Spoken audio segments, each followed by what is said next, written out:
Inihayag kahapon July 29 ng dating hepe ng Philippine National Police na si Oscar Albayalde na handa nitong harapin ang International Criminal Court o ICC ukol sa anti-drug war nung panahon ni dating Pangulong Rodrigo Duterte. Kasunod ito ng ginawang pagtag ni dating Senador Antonio Trillanes sa kanya bilang isa sa mga suspect sa ginagawang investigasyon ng ICC sa drug war ng Duterte administration.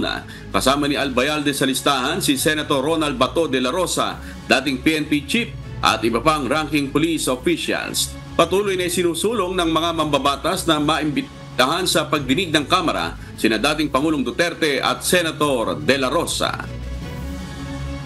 Kung talaga pong ganyan ang kahihinatnan ng ating serbisyo sa publiko for more than 37 years, then handa po tayong harapin.